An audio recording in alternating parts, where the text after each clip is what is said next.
Welcome to another DorkLair collecting video. Today I'm going to break down the Mythic Legion's Ashes of Agbendor wave, which is a wave that has kind of replaced the traditional mid-year All-Stars reissue wave.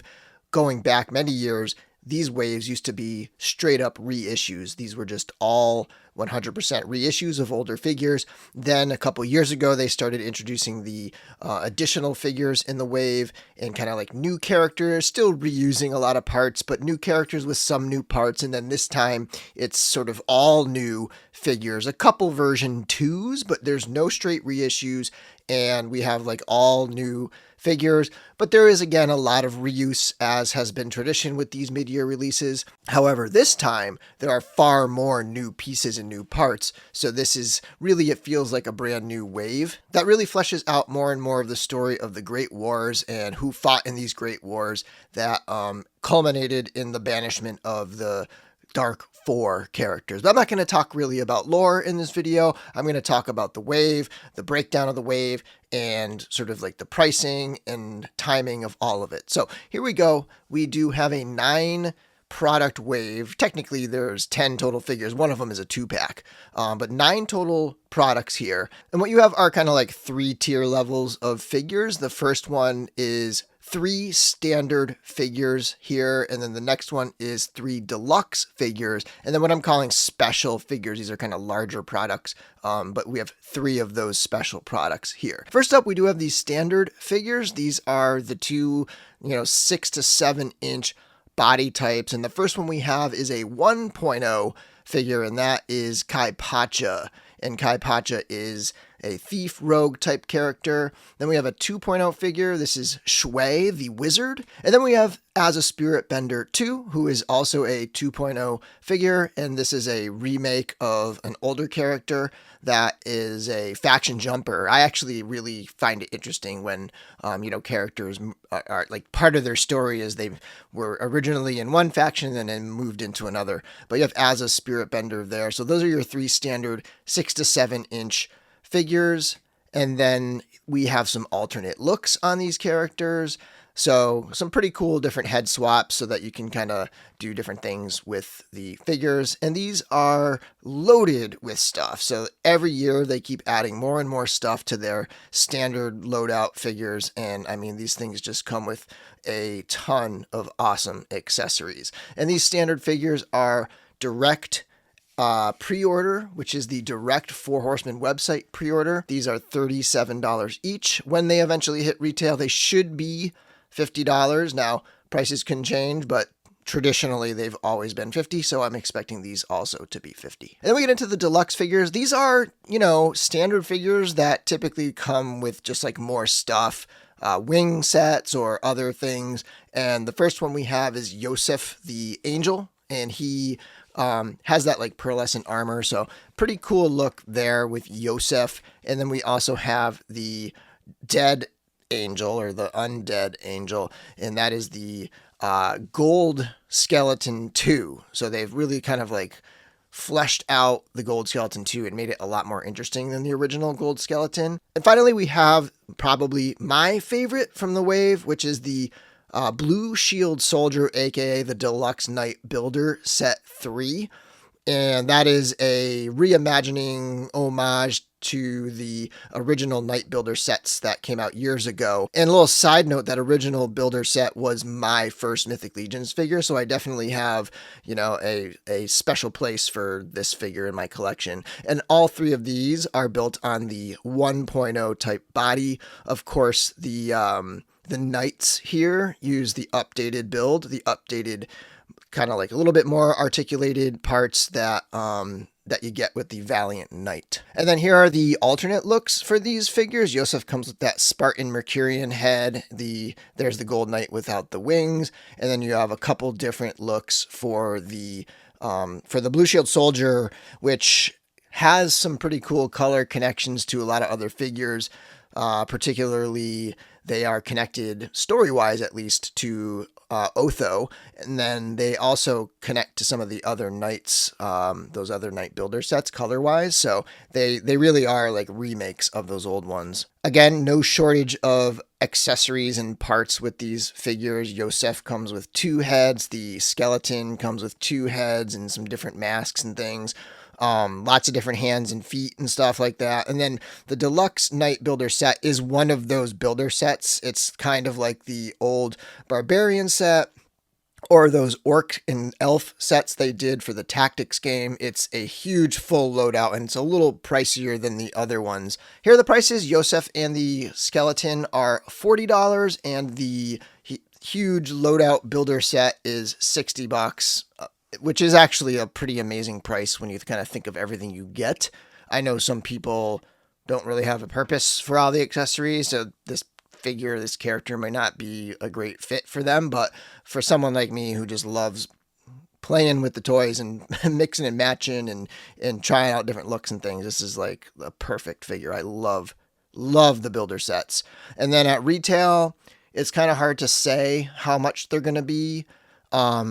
Some, like, kind of looking back at some of the older ones, I think the price range for the skeleton and Yosef should be in the 55 to 60 range, and the blue shield soldier should be probably around 75 is my guess. And then next up we have the special figures. The first one we have is the Frost Ogre, and then we have the Shadow Centaur, who's not a named character per se. It's a builder. I don't know who's going to be building centaurs. They're huge and it's a lot, but technically this is a builder. And then you do have another one of my favorites, probably my second favorite from this wave, which is a 2-pack. And these are standard bodies. So you have like the standard Goblin 1.0 and 2.0 bodies.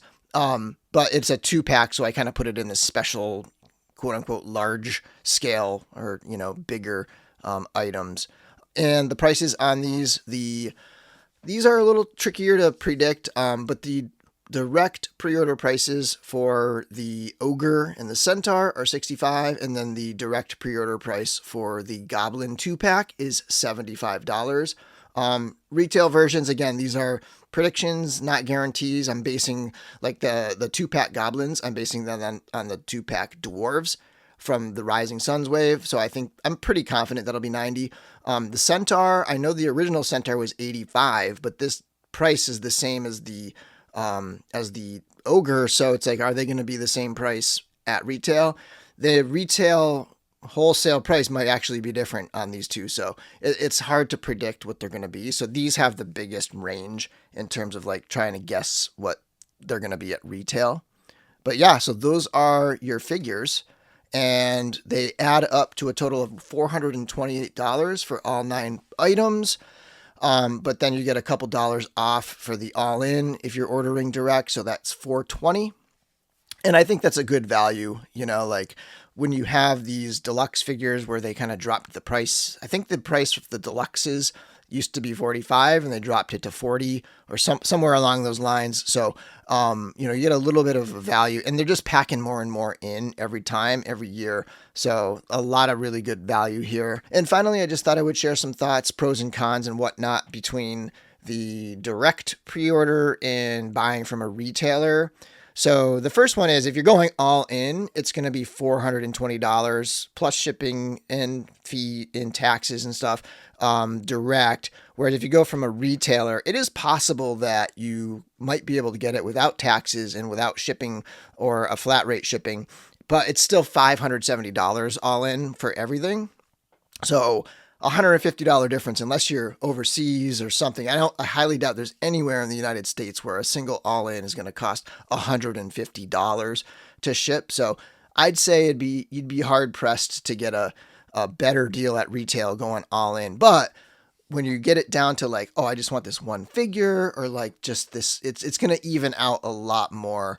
And so play around with the pricing, because if you're just buying one figure, it may actually be cheaper to go retail or very, very close. And one advantage of going retail is that when you buy direct, you have to pay now, right when you place your order. If you go from retail, a lot of retailers will charge you later. So you won't even have to pay until it ships. So, depending on how your budget works, I personally like to kind of just pay. And then when it ships, I don't have to worry about it. But I know some people don't like to have their money sitting there, being held for a year while they wait for the order to ship. When it comes to shipping, Four Horsemen typically use calculated shipping. So it's going to range. Like if you're pretty close, like I am, I'm up in Boston. I'm not that far from New Jersey. And shipping is usually very cheap when I go direct from Four Horsemen. But if you're in California all the way across the country, the shipping can get higher.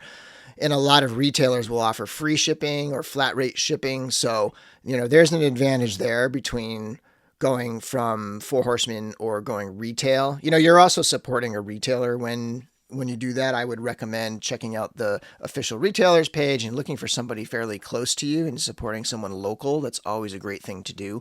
But yeah, calculated shipping versus flat and free shipping in some situations is another thing to consider, especially as you're throwing things in your cart and playing around with prices.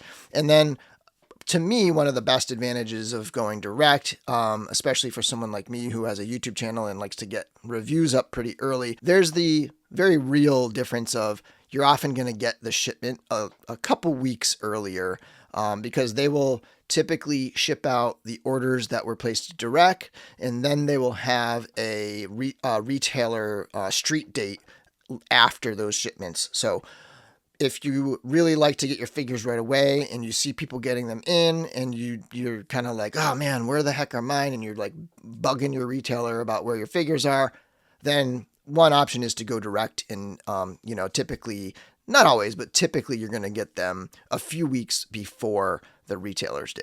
And then timing wise, I just wanted to mention that this is a direct pre-order. So these have not even begun production yet. What they typically do is they run the direct pre-order for about a month, and then they offer retailers pre-order window. And those retailers will often order more, so they don't usually sell out after a certain time. And that you can usually order later anyways. But the retailers will have their opportunity to order. And then once the retailer orders are calculated, then they go into production and they start the pre-production stuff and the tooling. I think most of this line is tooled. This, oftentimes a big wave like this is going to take a year and a half, sometimes almost 2 years, because of all of the tooling and the back and forth with a complex large wave. But with this being a fairly most of the tooling is already done, they said this is probably going to take about a year, which is on the shorter end of things. And again, this is because it's not like other companies where other companies, they've already gone into production with stuff. They determine this is why they've been able to be successful, is because they have a system where they know exactly how many to order. So they're not over or under ordering during these pre-order windows and then screwing themselves over. So the direct pre-order is all of June. It ends on June 30th, and then the retailer order will begin on July 1st. So if you want to go direct, you got to order within that month window, and then just know this, you won't have that option anymore after June. So then once July begins, you're either going to have to order from a retailer, or you can probably pick them up at a convention down the road that Four Horsemen appears at. But anyway, that should cover everything. If you have any more questions about this, hit me up in the comments below. I'll try to answer them. And until next time, may the Force be with you.